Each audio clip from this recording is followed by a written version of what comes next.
What if I told you that in just 5 days, a high school teacher accidentally turned his classroom into a mini dictatorship? Sounds crazy, right? But it actually happened. This is the story of the third wave, a chilling experiment that shows how easily ordinary people can fall into the trap of fascism. Discrimination. It's a word we hear a lot, but do we really understand its power?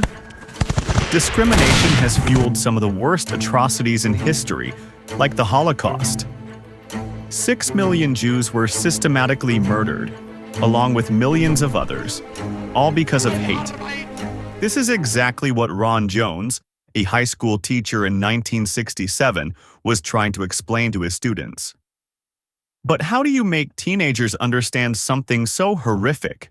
You might remember Jane Elliott's famous experiment, where she divided her class by eye color to teach them about discrimination.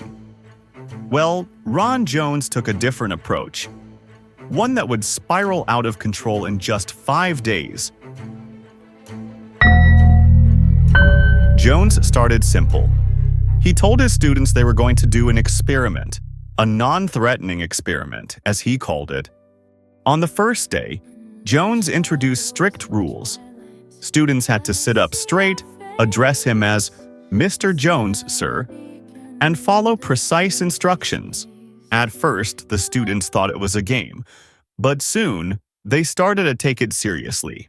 Jones even played Wagnerian music to set the tone. He wrote "Strength Through Discipline" on the blackboard and told them they were part of a movement called the Third Wave. By the second day, Jones introduced a new principle, strength through community. Students were encouraged to report anyone who didn't follow the rules. They created membership cards and secret salutes. "You're not one of us. You don't belong here."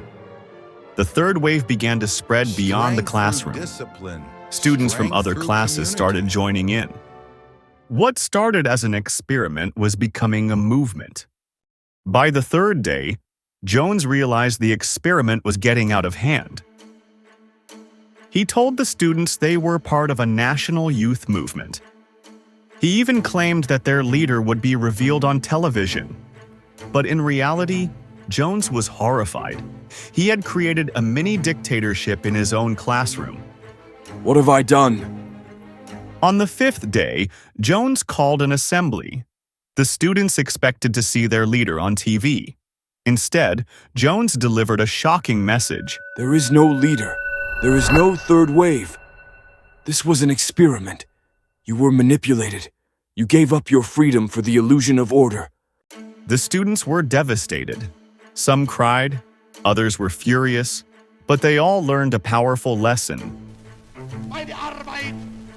The third wave experiment shows how easily people can be swayed by authority, unity, and the promise of belonging. It's a reminder that democracy is fragile and that we must always question the rules we're asked to follow. So what do you think? Could something like this happen today? Let me know in the comments below. And don't forget to like, subscribe, and hit the bell for more stories from history.